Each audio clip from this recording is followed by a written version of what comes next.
அரசாங்கத்துக்கிடம் ஒரு கேள்வி. இந்த நாட்டில் உழைக்கும் மனிதனுக்கு உண்மையிலேயே மதிப்பு இருக்கிறதா? இல்லையென்றால் நாம் எல்லாம் எண்களாகவே வாழ்கிறோமா? ஒவ்வொருவரும் வேலை செய்ய விரும்புகிறார்கள், மரியாதையுடன் சம்பாதிக்க விரும்புகிறார்கள். ஆனா கிடைப்பது என்ன?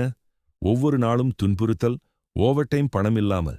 லீவ் கேட்டால் சொல்வார்கள், நீ இல்லாமல் வேலை நின்று போயிடும். பள்ளியில் பல ஆண்டுகள் கழித்தோம், ஆனா வாழ்க்கையை எப்படி சம்பாதிப்பது என்று யாரும் கற்றுக் கொடுக்கவில்லை. வேலையில் சேர்ந்த பிறகு ட்ரெய்னிங் இல்லை, டாஸும் அழுத்தமும் மட்டுமே.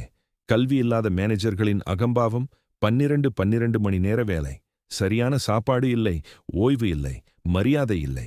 நாங்கள் என்ன கேட்கிறோம்?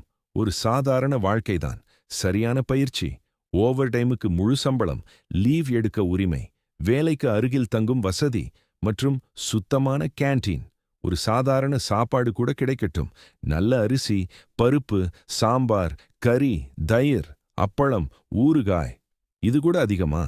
நாட்டின் வீரர்கள் வெளியில் பாதுகாக்கிறார்கள், நாங்கள் உள்ளே இருந்து நாட்டை கட்டிக்கொண்டிருக்கிறோம். ஆனா நாங்கள்தான் அதிகமாக புறக்கணிக்கப்படுகிறோமா? அரசாங்கத்திடம் விண்ணப்பம், எங்களுடைய வாழ்க்கையை சுலபமாக்குங்கள், துன்புறுத்தலை குறைக்குங்கள், எங்களையும் வாழவிடுங்கள். ஏனெனில் வேலை செய்பவர்கள்தான் நாட்டை உருவாக்குகிறார்கள். அவர்கள் உடைந்தால் இந்த நாடு எப்படி ஓடும்?